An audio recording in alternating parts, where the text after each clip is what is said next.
ಕೆಲವರು ಏನೇ ಫುಡ್ ಇದ್ರೂ ಕೂಡ ಮನೆಯಲ್ಲಿ ಕಿಚನ್ ಅಲ್ಲಿ ಏನೇ ಉಳಿದ್ರು ಕೂಡ ಎಲ್ಲಾನು ಫ್ರಿಡ್ಜ್ ಅಲ್ಲಿ ಇಡ್ತಾರೆ. ಬಟ್ ಫ್ರಿಡ್ಜ್ ಅಲ್ಲಿ ಇಂಥ ಫುಡ್ ಅನ್ನು ಇಡಬೇಕು ಇಡಬಾರ್ದು ಆ ಥರ ಏನಾದರೂ ಇದೆಯಾ? ಸಿ ರಾ ವೆಜಿಟೇಬಲ್ಸ್ ಆರಾಮಾಗಿ ಇಡ್ಬೋದು.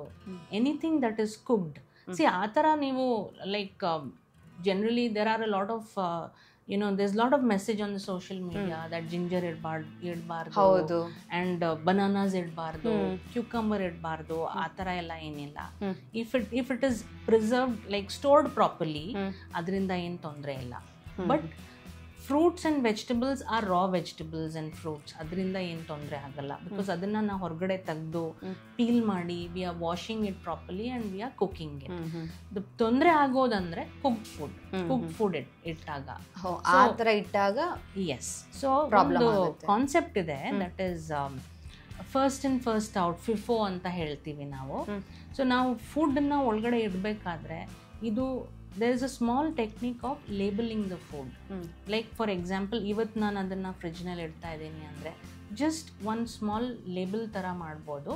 ಸೇ June 5th ಅಂತ ಹಾಕಿ ಇಟ್ಬಿಟ್ಟು I will no that I should use this before 2 days. 7th 8th ಒಳಗಡೆ ನಾನು ಅದನ್ನು ಯೂಸ್ ಮಾಡಬೇಕು ಅಂತ. ಸಿ ಜನರಲಿ ಮನೇಲಿ ಒಬ್ಬರು ಇಬ್ಬರು ಇದ್ದಾಗ and if one lady is handling food then it is okay. But ಕೆಲವು ಸತಿ ಮನೇಲಿ ತುಂಬಾ ಜನ ಇರ್ತಾರೆ, 5-6 ಜನ ಇರ್ತಾರೆ. Every time the lady is like not serving the food. ಆ ಥರ ಇದ್ದಾಗ this system of labeling the food with the date which says this is best to be consumed before this date, ಆ ಥರ ಬರೆದ್ಬಿಟ್ಟು ಅದನ್ನ ಯೂಸ್ ಮಾಡಿದ್ರೆ ರೆಫ್ರಿಜಿರೇಟೆಡ್ ಫುಡ್ಡಿಂದ ಏನೂ ತೊಂದರೆ ಆಗಲ್ಲ.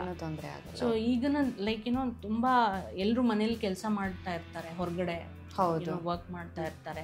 ಸೊ ಫ್ರೆಶ್ ಫುಡ್ ಕಾನ್ಸೆಪ್ಟ್ ಏನಿತ್ತು when we were all children, ಆ ಕಾನ್ಸೆಪ್ಟ್ ಇಸ್ ಸ್ವಲ್ಪ ತೊಂದರೆ ಆಗತ್ತೆ because of the lifestyle that we are following.